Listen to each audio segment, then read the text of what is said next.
I assume you want to speak it, Yes, please. so recognize.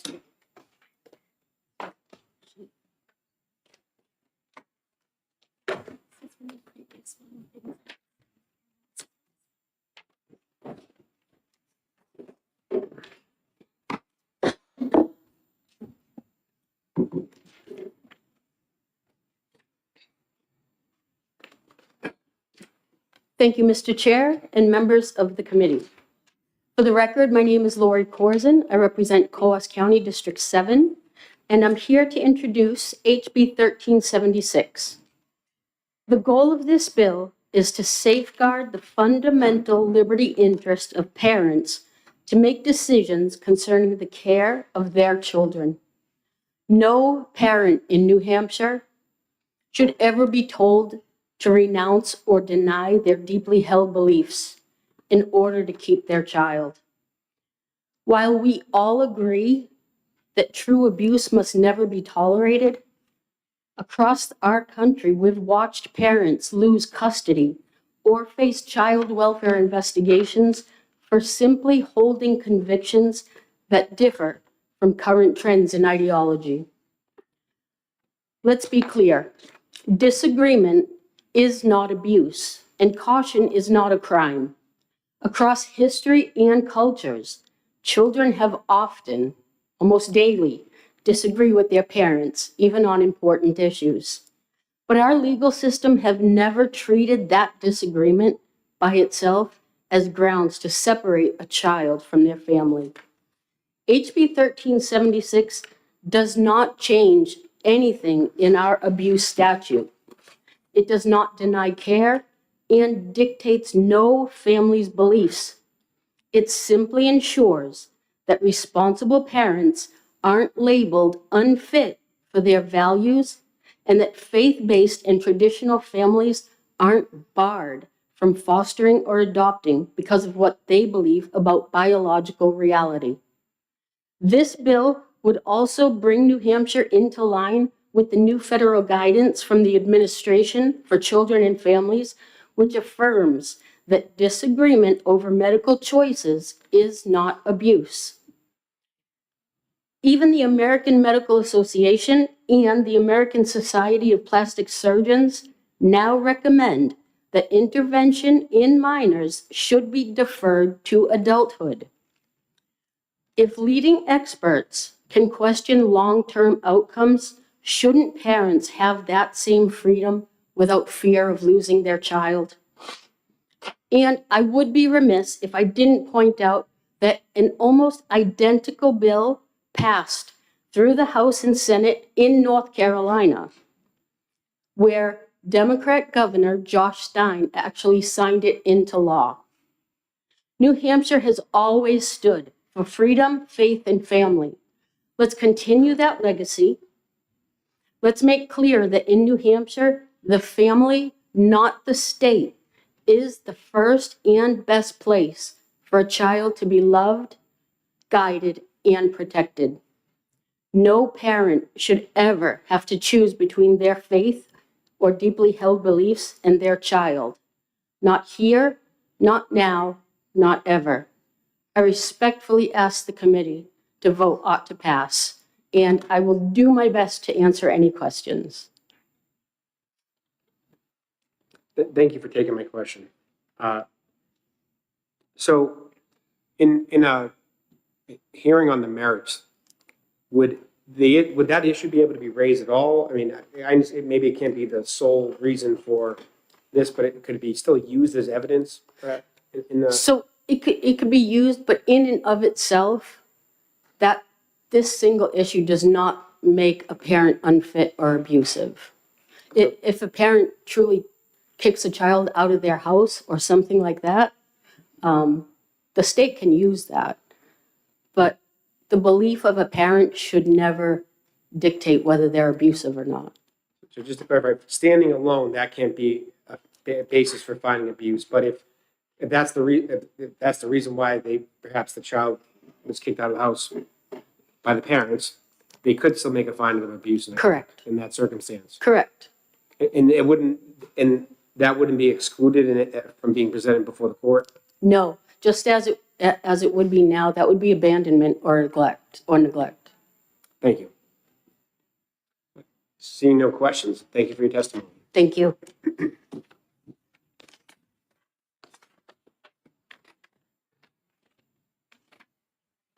This time the chair recognizes Representative Deborah DeSimone.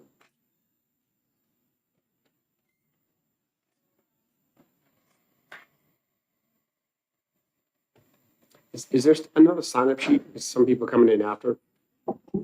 Just remind me to check that sheet for me. Thank you, Mr. Chairman, for the final time today. Deborah DeSimone, Rockingham 18, Atkinson. I come to you today as a parent. I'm a heterosexual female, married for 53 years to a male. I have 3 children who are all heterosexual. And when I was raising my children, I thought about how would I handle it if one of my children were gay? How would I handle it if one of my children were bisexual? And what would I do if one of my children had gender dysphoria? And my answer to all 3 was, I don't know what in God's name I would do. Not understanding a person who believes that they are what they are doesn't make their belief wrong. It makes them believe that they are who they are. Not every parent can understand everything about that child. Parents are doing the best that they can do.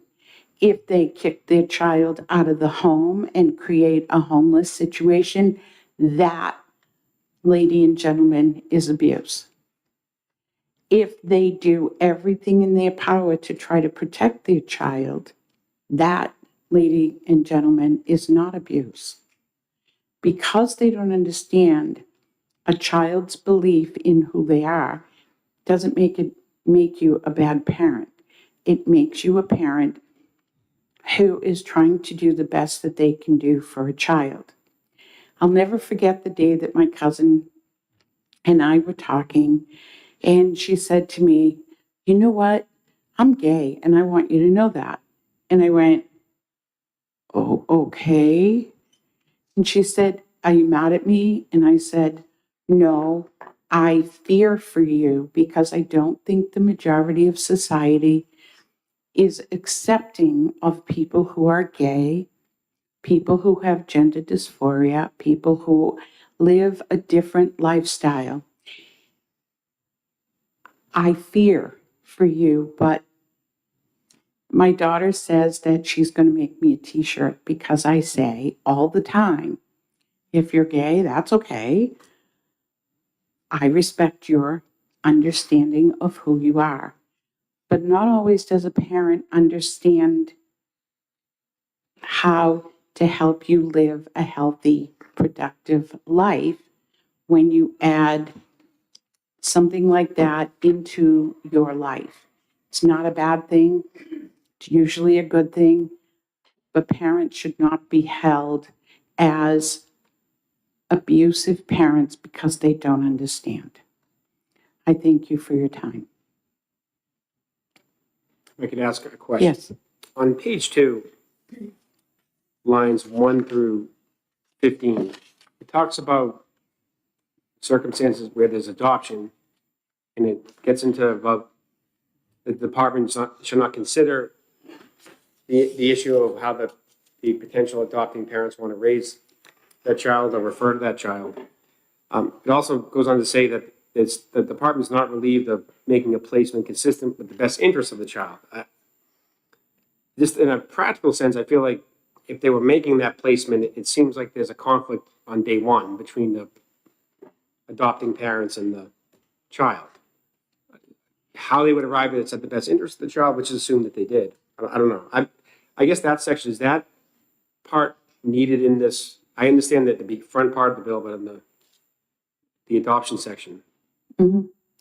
Well, again, it's a slippery slope when we get into it depends upon the age in which you adopt that child. If the child has reached an age where they are expressing their preferences. And the state is involved. The state and other agencies try to bring that child together with a family who understands what it's going to be like to raise that child to be a happy, productive adult. As a child who has not reached that age where they can state how they feel, it's a wait and see. So I think that the state and the courts are doing a great job bringing children together with families who understand their needs and understand how they should help these kids when they're older. Thank you. See no questions. Thank you for your testimony. Representative Bennett.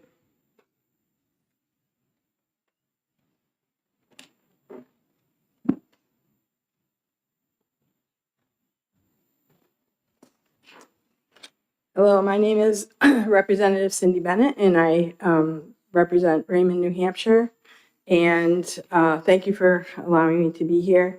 I would like to come to you today as a representative, but also as a mother of 13 children. I have 6 girls and 7 boys. My youngest is 18. He's graduating from high school this year, so I feel like I'm graduating too. They're all mine, same mom, same dad, no twins. Usually what people ask.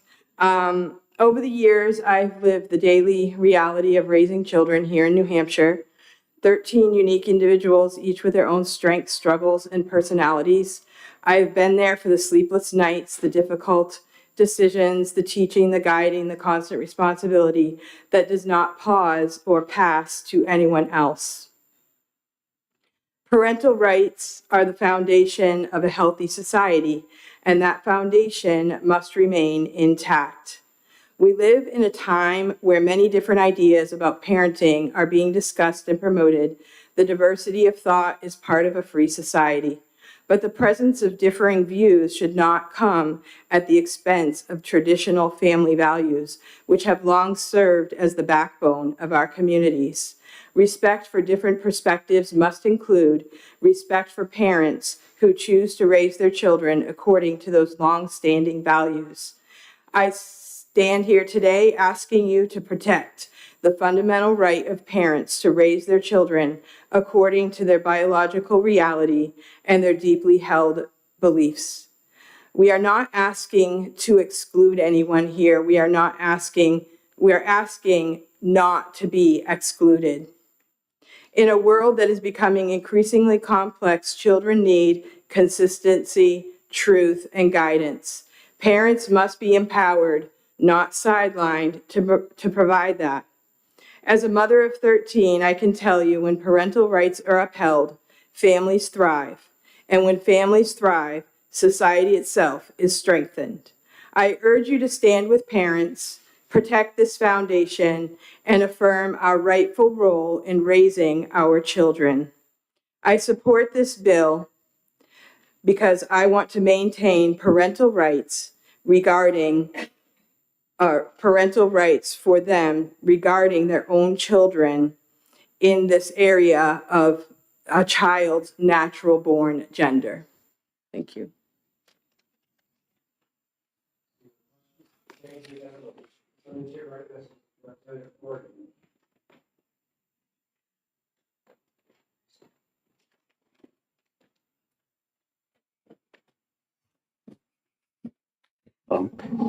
Thank you very much. I'm Representative Timothy Horrigan from Stratford District 10, the town of Durham, and you probably will not be surprised to learn that I'm opposed to this bill. This is well, first, although I will say it's probably going to be pretty hard to enforce, because it's hard to imagine any situation where everything is great, everything's going fine between the parents and the child, except for the fact that the parents are misgendering him. So if they're regardless of what the so-called biological sex is, if a child identifies as a gender and the parents are insisting on identifying him as him or her or them as the opposite gender, there's probably some pretty other serious issues in the family. So I don't think anybody's going to have their parental rights taken place just because of that, but although it does make it harder if you have all those whatever other issues are causing the family dysfunction, if they're also misgendering the child, the parents might try to use that as a defense to say that you're just doing it because I'm calling, because, Johnny thinks he's a girl, but I think he's a boy, or vice versa. So, but this is one of many bills that are trying to elevate biological sex above what's probably even more fundamental, which is your gender identity. So the identity that you know yourself to be, and it's probably not true for everyone, but most of us, most people know pretty instinctively that they're male or female. Well, sometimes they, for whatever reason, they live part of their life the opposite way. I know families where a child has transitioned. Although in these cases it was all during. Well, I know a case with child transitions. So no matter how progressive the parents may be, no matter how tolerant them, it's an extremely difficult thing to discover that this person you loved thought it was your son is now your daughter, or vice versa, is now non-binary person. I know that's probably an incredibly difficult thing that happens to families, and Chris said, so as you know, like trans people have families too. Their families have religious beliefs. Some of them belong to faith-based communities. So it's not just straight people, cis people who aren't transgender. Like, it's not just people like me who have families, belong to faith-based communities, and so forth. So I think this bill,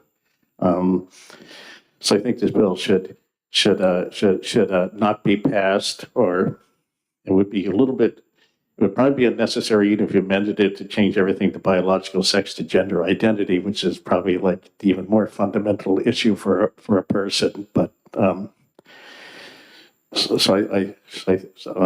then there's also the whole problem with defining what biological sex is, which this bill does not bother to do.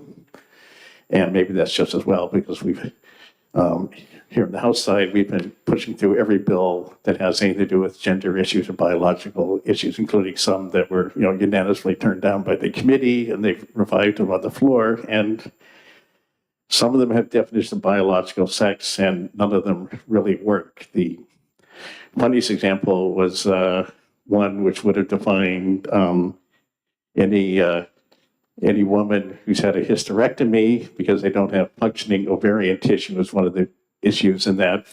They would then become male after they had a hysterectomy, which is obviously false. So I would say, anyways, as I said, probably the best thing to do, just find this bill inexpedient to legislate, or send it to interim study if that makes you feel better. And so let's move on, and we should let people be who they know themselves to be, because most trans people, even if they wait till adulthood, they usually know. They usually know very early on what they are. And Chris, that's also, as you probably know, not exactly the same thing as being gay, and most gay people also know who they are, just like I knew I was straight early on. So most gay people know who they are early on. In fact, in that case, sometimes often the other family members will know the young man or young woman who's gay long before they themselves have realized that they're gay. So thanks. I'd be happy to ask any questions if you have any, but Thanks. Representative, thank you for your testimony. Yep.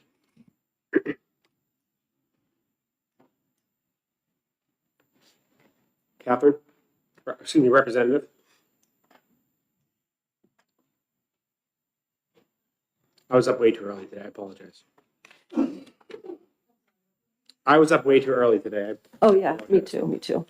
Thank you. I'm Representative Catherine Prudhomme O'Brien from Derry, and I really appreciate the opportunity to be here today and to discuss this. I obviously support this bill since I am one of the sponsors. Last year, I learned that Lydia and Heath Marvin of Woburn, Massachusetts lost their foster care license because they refused to sign a pledge affirming gender identity over biological sex. Although it happened in another state, it affected me personally, and it is why I co-sponsored this bill. As a teenager in foster care, Woburn was one of the towns my social worker searched for a placement so I could stay in my regional high school. My only concern at that time was safety. Foster youth evaluate adults differently than policymakers do. We ask one question: can I trust this person to protect me? If I had been placed in the home of a sincerely religious family motivated by their beliefs to care for children, I would have felt relief. I did not need ideological agreement. I needed peace, stability, and adults committed to my well-being. People willing to foster children are a rare and precious resource. We should not be turning them away lightly. HB 1376 is about protecting that resource while honoring the New Hampshire Constitution. Article 4 of our Bill of Rights protects the unalienable rights of conscience. Article 5 guarantees religious liberty. Article 6 affirms equality under the law. Article 22 protects free speech. And Article 2 recognizes that all government power is derived from the people and exists to serve for their protection and benefit. Together, these provisions create a clear principle. The state cannot compel belief as a condition of civic participation. Government may regulate conduct to protect children, but it cannot require caregivers to surrender conscience or affirm statements they believe to be false. That is compelled speech, and our Constitution does not permit ideological tests for public service. This protection applies to people motivated by faith and to those motivated by scientific concern. The science around medical treatment for gender dysphoria in minors remains unsettled, and reasonable adults can disagree in good faith. In an area of evolving evidence, the Constitution protects the right to question without fear of exclusion. Disagreement is not abuse. It is part of responsible guardianship. When the state narrows the pool of foster caregivers through ideological requirements, children pay the price. Fewer safe homes mean fewer options for youth in crisis. I have lived that life. I take this very personally. I speak as someone who once needed that safe home and never found it. I know how rare willing caregivers are. We should be expanding the circle of protection around vulnerable children, not shrinking it. HB 1376 affirms a simple constitutional truth. The state may not condition the care of children on compelled belief. Protecting freedom of conscience protects all children. In the United Kingdom, the Tavistock Child Gender Identity Clinic closed its doors in 2023 after the Cass Review interim report showed, quote, staff feel under pressure to adopt an unquestioning affirmative approach that is at odds with the standard process of clinical assessment and diagnosis that they have been trained to take into account in all other clinical encounters. And America is beginning to revisit this issue as well. Earlier this month, last month, 22-year-old detransitioner Fox Varian was awarded $2 million in a lawsuit against New York doctors who performed a double mastectomy on her at the age of 16. A jury found that the psychologist and the surgeon liable for medical malpractice. On February 3rd, 2026, the American Society of Plastic Surgeons recommended, quote, all gender-related breast, chest, genital, and facial surgery be delayed until a patient is at least 19 years old, unquote, due to recent, quote, recent publications reporting a very low certainty of evidence regarding mental health outcomes and emerging concerns of long-term harms and the irreversible nature of surgical intervention. They were joined by the American Medical Association a few days later with a similar message. In this environment, of course, loving parents, guardians, and foster parents are right to be worried. It's up to us to protect them. For the sake of our children who need safe homes and for the integrity of our Constitution, I respectfully ask you to vote ought to pass on HB 1376. And yes, I'll take questions. Do my best on that. See no questions. Thank you for your testimony. I'm glad I was able to answer everything then. Thank you. This time the chair recognizes Michael Haley.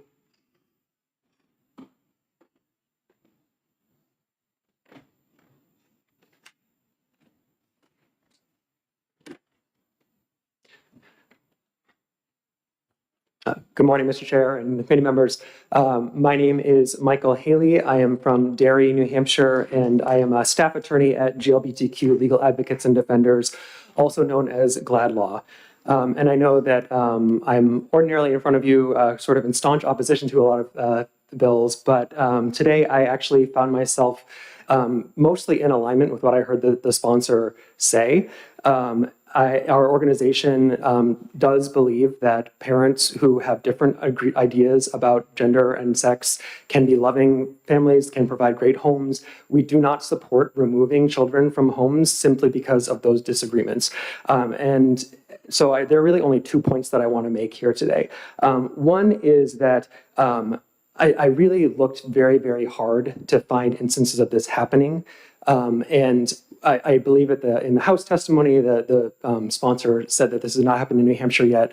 I looked for press reports, court documents. Obviously, people can say whatever they want in the press, but every time that I tracked down a court document explaining where parental rights had been removed over one of these cases, it ended up being very clearly not about different ideas about gender and sex. There was always something else going on. There was severe suicidality and multiple suicide attempts. There were failure to pay child support. There were children running away. There were allegations of physical abuse. So I just don't necessarily see the necessity of this bill where and again, there's 340 million people in this country. I can't say this has never, ever happened ever, but I did conduct a lot of research just because I really want to know if this has ever happened, and I was not able to find an instance of it ever happening.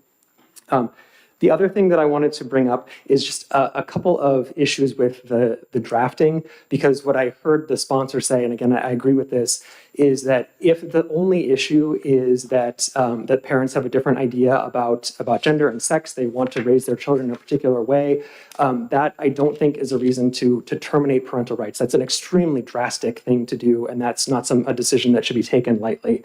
My biggest concern is with how the bill changes the definition of abused child, because it adds a section that says abused child shall not include a child who has been raised by their parent or guardian consistent with their biological sex. That's a very, very broad statement that excludes, so I mean, basically all children who are born male are raised as boys and all children who are born female are raised as girls. This carve out, I don't think this is the intent, but what it says is that all of those children by definition cannot be abused children. I don't think that was what the sponsor was trying to accomplish. And if you look in 196C, there is a similar carve out for neglected child for raising,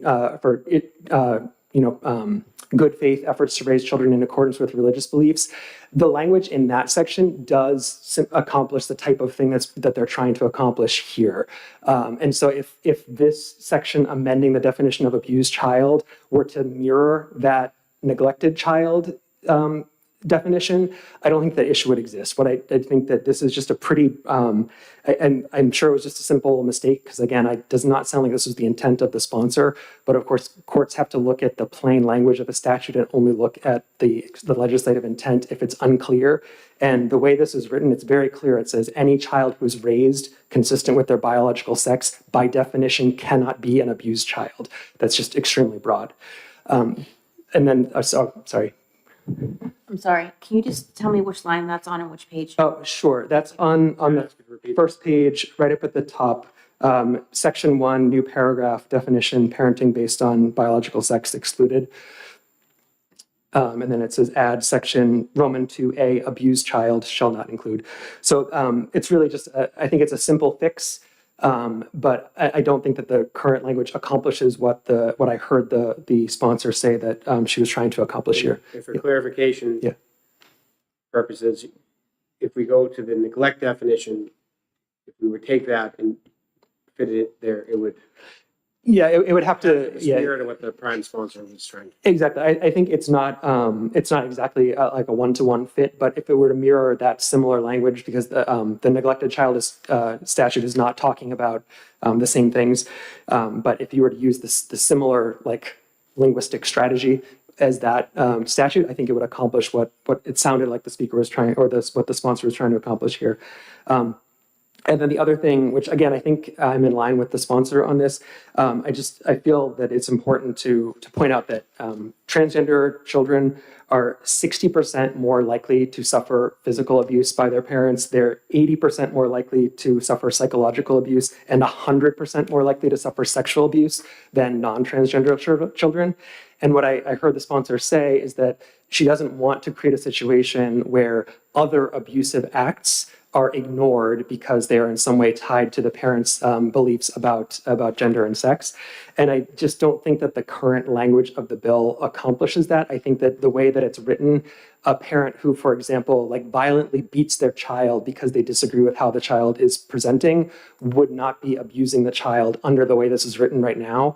And so I would support an amendment to the bill to make it clear that what you're trying to say is that those beliefs about gender and sex on their own or in and of themselves are not abuse. Because again, I think that parents who have different ideas about gender and sex can be very loving. Foster parents who have different ideas about gender and sex can provide wonderful, loving, stable homes. And I don't want to take that away from children who really need it. So it's my 2 points are just simply that I'm not sure I see the need for it, but if the committee wants to proceed, I would be in support of some amendments that clarify the language of the bill to bring it in line with what the sponsor stated her goals were. In your written testimony, which I have not read yet, are any of those suggestions in here? I'm happy to provide that language to the committee. It's not written in the testimony, but I'm happy to provide some suggestions. It would be appreciated if you did. Thank you very much. If I could ask, in regards to in New Hampshire, when it comes to adoption or providing foster care, are there any other restrictions or disqualifications? I mean, other than, felony arrest, stuff like that. I'm talking that would prevent a family from being able to adopt children. I unfortunately don't know the adoption law in New Hampshire well enough to speak on that effectively. I'm sorry. Thank you. And if you can provide any suggestions to the committee, just email it to the whole committee. If you don't mind. Certainly. Thank you very much. Thank you.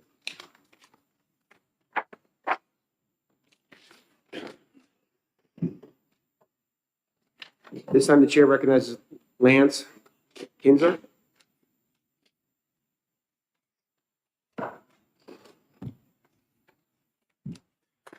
Thank you, Mr. Chairman, members of the committee. My name is Lance Kinzer. I appear on behalf of First Amendment Partnership.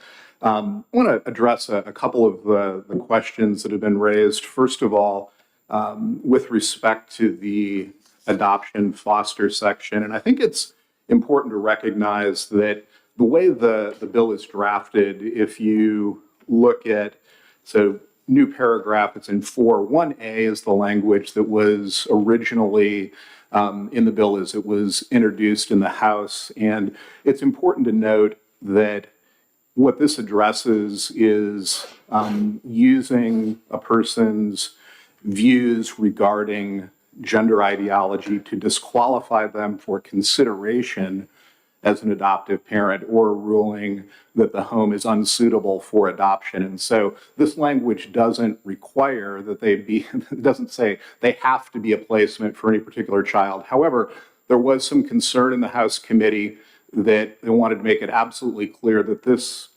substantive restriction is talking about authorization, being able to be considered to be an adoptive parent. The foster language is similar. So you're talking about the lines 3 to 9. That's something that would come up in the pre-screening or pre-interview process. Right. And so what had happened is what was indicated previously, a number of states, including Vermont and Massachusetts, had adopted policies that said that parents, that adoptive foster parents, for example, or prospective adoptive parents who were deemed kind of insufficiently affirming on issues of gender identity. Not that perhaps they weren't the ideal placement for, a 17-year-old gender dysphoric child, but rather they weren't being allowed to be considered to foster or adopt at all. And there's been a lot of litigation in that area. And in fact, recently, there was an important case out of the Ninth Circuit where a woman who'd been denied the ability to foster or adopt out of fostering at all in Oregon, Jessica Bates, that was found to be constitutionally problematic by the Ninth Circuit. In the aftermath of that decision, plus some additional guidance that's come down from the federal government, Massachusetts and Vermont have now backed off on the policy that they were enforcing, although litigation in both of those states is still ongoing with respect to their prior action. But the clarity that I wanted to provide is that the substantive restriction is on saying that someone is disqualified from even being considered as an adoptive parent or having it determined that their home is simply unsuitable as an adoptive home. The 1B language and then the B language under 5.3, that was amended in the House to make it absolutely clear that this in no way precludes the ability of the department in assessing particular individualized cases to still make those placements consistent with the best interest of the child. Happy to discuss that in more detail. I also wanted to address this issue of, and certainly always open to the possibility that bill language can be clarified, can be made better. But I will say I do disagree with the person who testified before me with respect to the definition of abused child. And I think that it's a cramped, unnatural reading of the current abused child language to stop by saying shall not include a child who has been raised by their parent or guardian consistent with their biological sex without reading the rest of the sentence, which I think provides great clarity with respect to what we're talking about, including but not limited to referring to a child consistent with biological sex, making mental health or medical decisions based on the child's biological sex. I think that we didn't do a lot of definitions in this bill. It's a natural language kind of bill, but when you read the totality of that sentence as a whole, I think the provision is clear that you are not an abused child because you were raised consistent with your biological sex, including things like use of pronouns or making medical decisions consistent with your sex. This in no way changes the balance of the definition of what it means to be an abused child, and it doesn't in any way absolve parents from the obligation to care for their child appropriately. Oftentimes, children, and this was noted by a previous testifier, oftentimes there are other comorbidities that go with gender dysphoria. And so you might have ADHD, you might have depression, you might have eating disorders, and not treating your child for eating disorder is not raising them consistent with their biological sex. That's a separate, distinct kind of action. And so while very open to looking at language, and I could talk to the sponsors about it, that anyone feels would be clarifying, I do think that the language as it's written now is clear and would communicate what I think the sponsors intend to communicate. What I wanted to, I'll close with this because I've taken quite a bit of time already, but I'll just note that even within the last 6 months, including within the last couple of weeks, the case law around parental rights has been strengthened dramatically. It's happened in a variety of contexts, but we had the Mahmood decision last summer. Now that was a free exercise case involving parental ability to have notice and opt out of curriculum. But that decision, if you read the rationale for that decision, which went back to cases like Pierce v. Society of Sisters and Meyer v. Nebraska, strongly reaffirmed this notion of the right of parents to direct the fundamental raising and upbringing of their children. And New Hampshire recognized this same principle in a general way in Senate Bill 72 last year, when the General Court found that and reaffirms that parents have a fundamental right and responsibility to direct the upbringing, education, and care of their minor children. That principle was reaffirmed in just this month in Mirabelli, which was a case out of California, where again, that arose in a slightly different context, but the basic idea that withholding information from parents, not allowing parents to fully participate in decisions around their child's gender identity was unconstitutional. And so what I would just say is that clearly, if merely withholding information, the state merely withholding information from parents about gender identity issues related to their children is unconstitutional, which the U.S. Supreme Court has now said within the last couple of weeks, clearly removing children from the home or vacating parental rights based upon a similar kind of disagreement also has significant constitutional infirmities. So very happy to look at and discuss any tweaks in language to the bill, although we do strongly believe that read normally and not in a cramped fashion, the bill communicates what's intended. So I'd be happy to answer questions and appreciate the committee's time. If you don't mind, because the previous witness is an attorney who works at a law firm who handles litigation on this subject matter. Not to put him out of business, but perhaps if you guys were to talk now, it could save a lot of people. Yeah, and I'd be happy to exchange my, contact information with him, and we could discuss language. Certainly, I'm very happy to do that. Sitting right there. Yeah. Just a thought. Seeing no questions, thank you for your testimony. Thank you, Mr. Chairman. This time the chair recognizes Alec Rogers.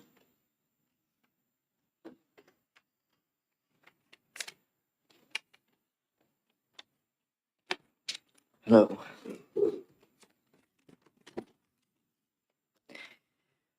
Forcing a child to live as their sex assigned at birth when you're fully aware of the distress it causes them is abuse.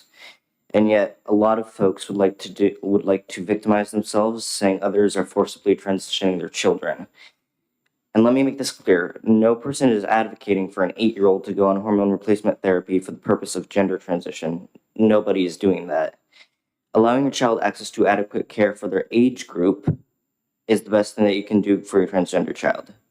82% of transgender people have seriously considered suicide. 82%. That's from the National Institutes of Health. I'm going to be blunt. If your child is trans and you force them to live as their assigned gender at birth, if you are lucky, they will despise you and never speak to you or of you again.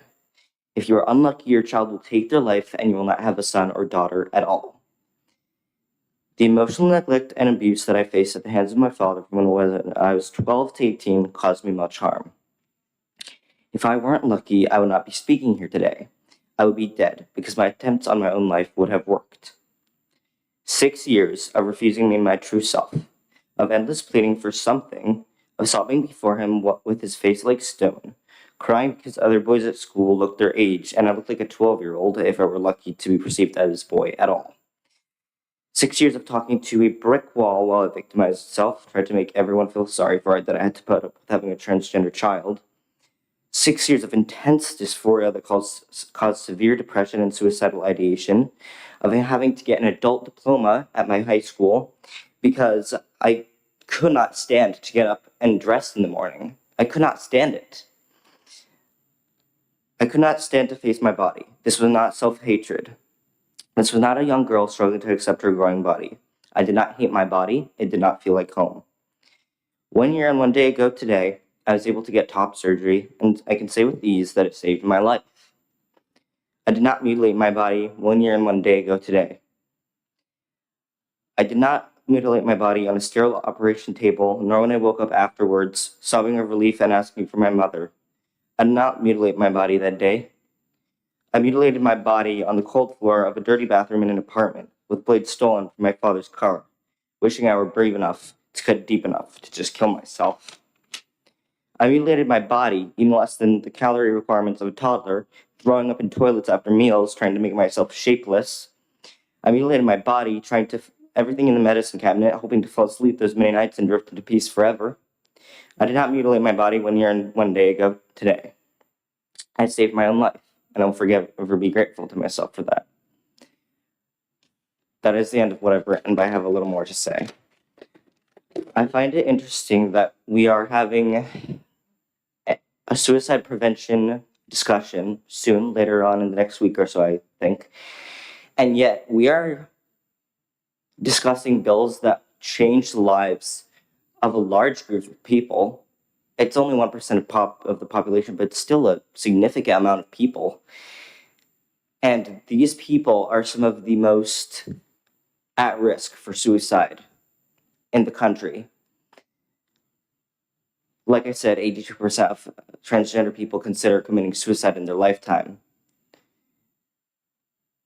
We are passing bills that will, for sure, increase the suicide rate in transgender people, especially transgender youth. As a previous representative said, usually if there's some issue where a parent or guardian or caregiver is not referring to a child the way that is making them most comfortable, it is not an isolated issue. That caregiver is likely abusing the child in another way, shape, or form. Because if we look at cases where children are taken away, it is very extreme. I don't know if any of you have had the joy of having CPS come to your house, but you can be in a very real abusive situation and they won't take you away. They don't do anything. So if you are denying your child their true self and you have your child taken away from you, it is that serious. Thank you. Seeing no questions, thank you for your testimony.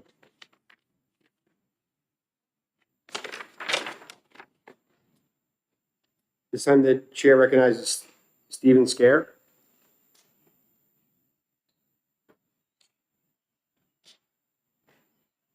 Is there another sign-up sheet?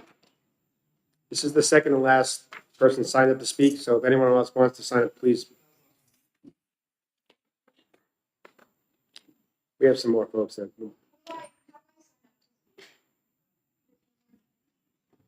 Well.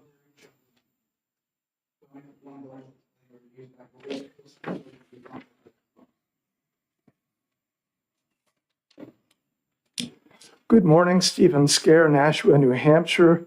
I appreciate this opportunity to speak, Chair and honorable committee members. I'm here to speak in favor of this bill, which protects parents from being coerced into pretending that their daughters are their sons and allows those who respect objective reality to foster and adopt children. There's no such thing as a transgender child. No one should have to pretend otherwise. Transgenderism is a religion that teaches that a boy's soul can inhabit a girl's body, and this gender identity, not her body, is her authentic self. It must be socially and medically affirmed, or she will die at her own hands. I challenge anyone who disagrees to define gender identity, boy or girl, without relying on circular reasoning or outdated stereotypes. Yes, there are people with rare sexual development disorders or intersex conditions, but these have nothing to do with identities.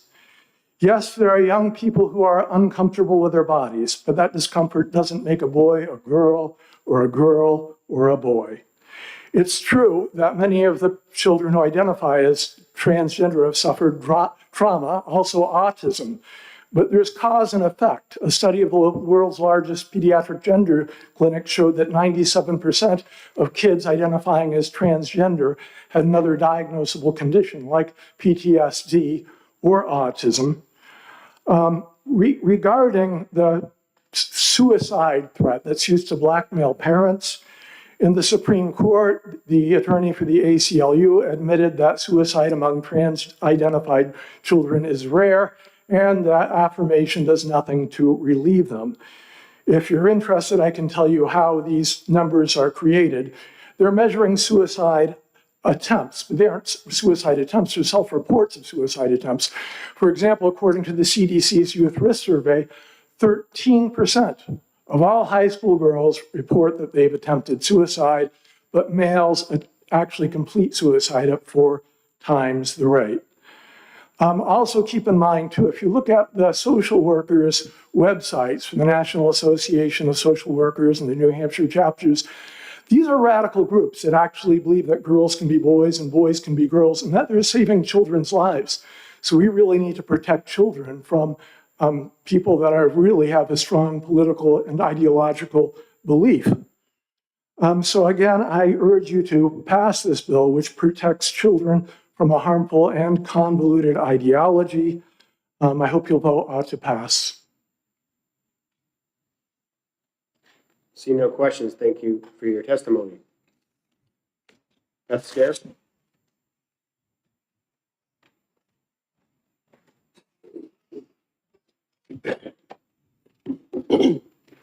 My name's Beth Scare, and I'm a grandmother from Nashua, and I'm here to support HB 1376.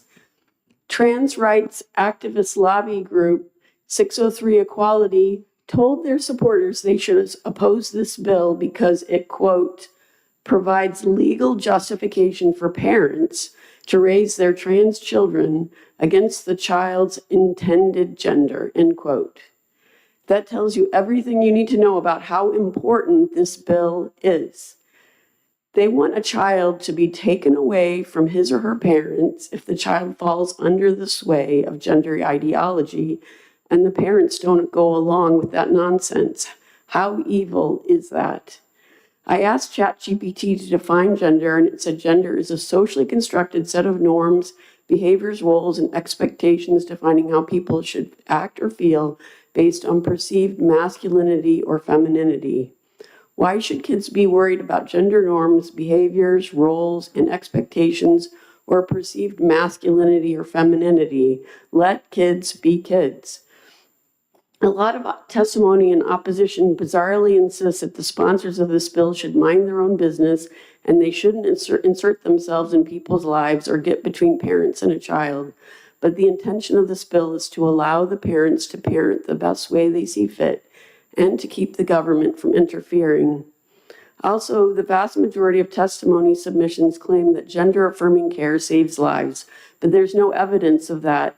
Threatening parents that their child will commit suicide is something that trans rights activists repeat incessantly to frighten parents into medically transitioning their children. Lots of testimony is concerned with the mental health of the child. What is more damaging to a child's mental health than to remove him or her from the home unnecessarily? And some of the testimony is quite cruel, insisting that parents that don't affirm a child's gender delusion deserve to lose their children. It's tyrannical. Everything about the trans agenda is about forcing people to believe in the delusion that people can change sex. It's so ridiculous that it requires a lot of force to make everyone comply. Taking away children is one aspect of that force. We should not go along with that in New Hampshire. It's not the New Hampshire way. We should be a sanctuary state for families who want to raise their children with their values.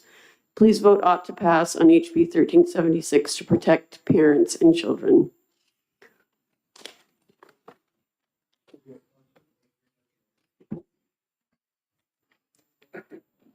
Macy,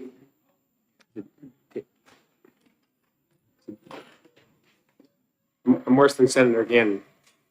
When it comes to pronouncing names, is it Diego? Yes, Macy Daigle.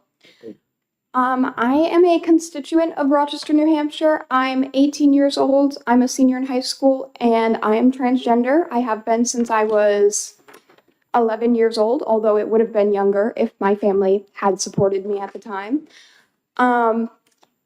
This bill does not protect children in the slightest. It polices them. And if you look at any amount of studies, they will all show you that providing gender-affirming care and gender-affirming environments absolutely decrease the suicide risk for transgender youth. Also, the Constitution very clearly in the First Amendment states that we have the right freedom of speech, freedom of expression, and in Tinker v. Des Moines, that was very clearly shown that children also have the right to their First Amendment, the right to express themselves. This bill explicitly takes away children's rights to express themselves because parents would be allowed to monitor it. Many parents, many traditional valued parents, don't agree with that, but I'd also like to remind us that our country was built off of the freedom of religion. Every single person has the right to believe in religion if they do or do not want to, and if that child feels like that religion is harming them. They should not be forced to be raised in that. Also, as many of the other sponsors and representatives said, there are many other things that usually go into a hearing about abuse when there is a transgender child, because being denied access to care and environments leads to suicide attempts, leads to people running away. I can say that myself because I ran away from home. I used to be extremely suicidal and I used to self-harm as well. And literally within months of getting access to the care, and when my family started actually trying to understand me, and that's what it is. You don't have to understand your child fully. You have to try. Because you should love your child unconditionally, no matter what, no matter how they feel. Our state motto is live free or die. How can we not be letting our children be who they want to be? Let the kids be kids, but we aren't letting the kids be themselves. That doesn't make much sense to me. So I strongly urge you to oppose this bill. It is proved by every single statistic that it would be harmful to trans children in our state. Thank you. Seeing no questions, thank you for your testimony. This time, the chair recognizes Representative Litchfield. This is the last person signed up to speak, so if there's anyone else, we'll just call you next. So you can speak after this. All right. Mr. Chair, members of the committee, for the record, my name is Representative Melissa Litchfield, and I represent the towns of Brentwood, Danville, and Fremont. This is a sensitive topic, and I want to begin with something we can all agree on. Every child deserves to be safe, supported, and cared for. In New Hampshire, decisions involving children are guided by the best interest of the child standard. That means courts and agencies look at the full picture: safety, stability, relationships, and a child's overall well-being. This bill does not change that. House Bill 1376 addresses a narrow legal question. It clarifies that one factor alone, raising a child consistent with their biological sex, cannot by itself determine that a parent is abusive, neglectful, or unfit. Courts still retain full authority to act when a child is at risk.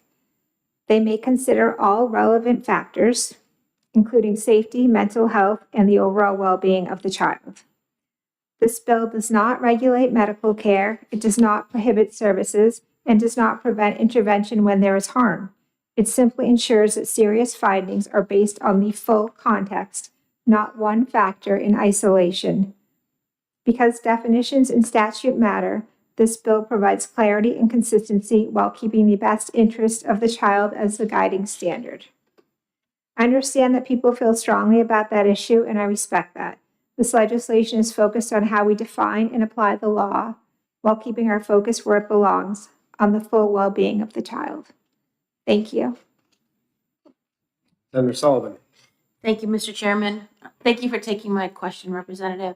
We've heard a lot about statistics today and suicide, which we want no child to ever feel that way or feel like that course of action is their only relief in life. But are you familiar with the study that came out from HHS not too long ago that actually stated that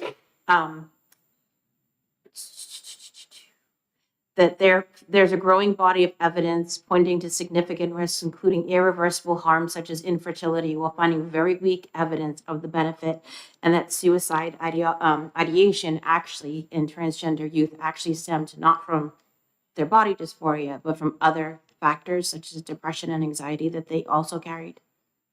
Thank you for the question, Senator. Yes, I am aware of that study. Thank you very much. Seeing no questions, thank you for your testimony. Is there at least one member of the public who wants to testify?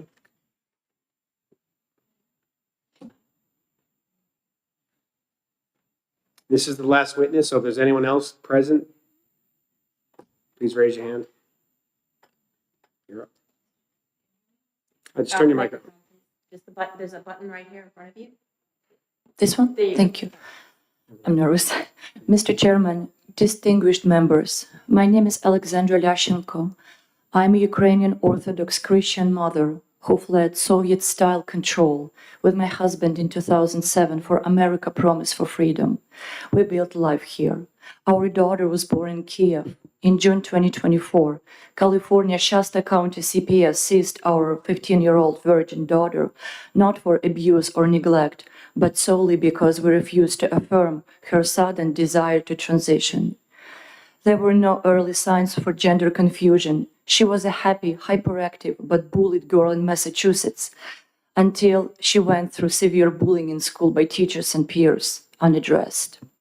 We fled harassment in 2021, moving to Redding, California, Shasta County. In 2022, amid Ukraine aid work, she struggled socially, turned to Discord app, and self-diagnosed multiple mental disorders.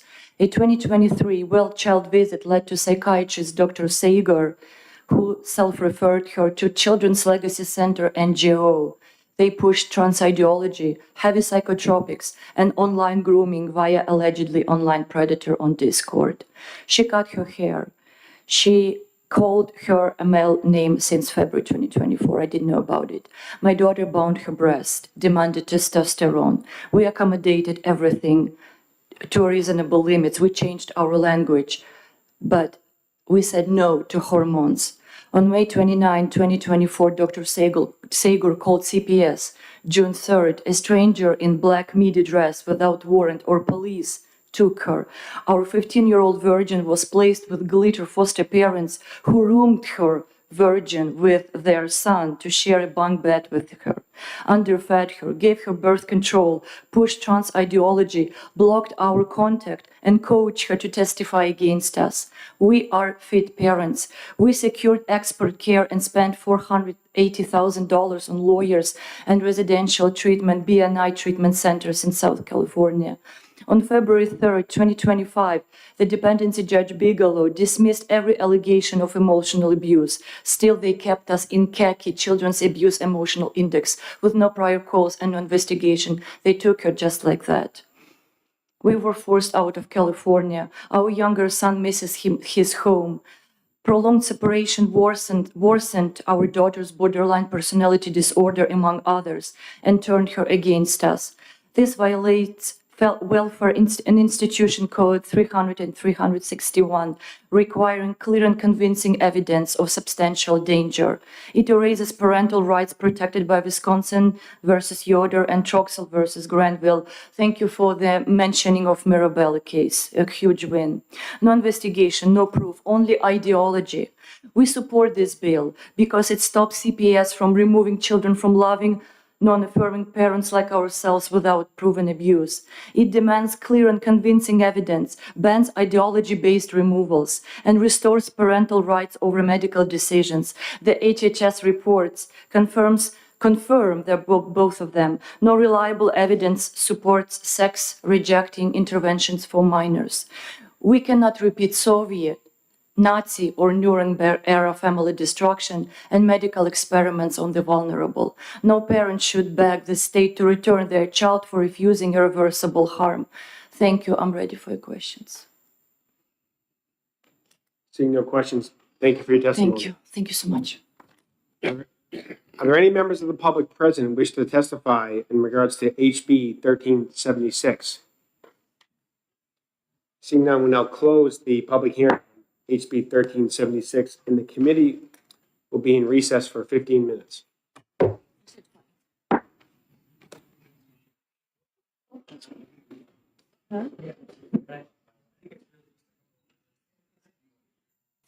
right, and so long, I know, because we can't talk outside this room, is there any bills that we heard today that you wish to discuss?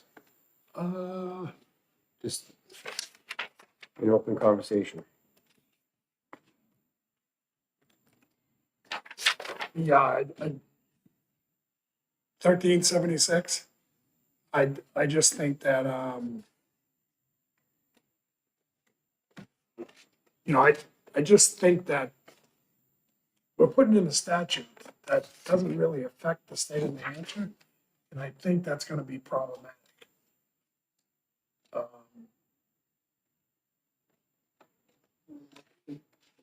Yeah. I think I want to see the language that the attorney who testified. I'd like to see what he has to provide us. That was happening in other states. Right. Yep. So, yeah, and if we see it happening in other states, and I know often we don't want to put in laws that aren't pertaining to us, but if we don't act on it and that child is hurt because of it, then that's too late. That we've damaged that child forever. So I would rather act, because we're seeing it in other states, act proactively and protect the children and the family. But I would like to see the language he has, because, I'm not saying I agree with his interpretation. Let's just see what he provides us. There's no fiscal limit on this. We're not up against the clock with that. Anything on the HB 1643, that was the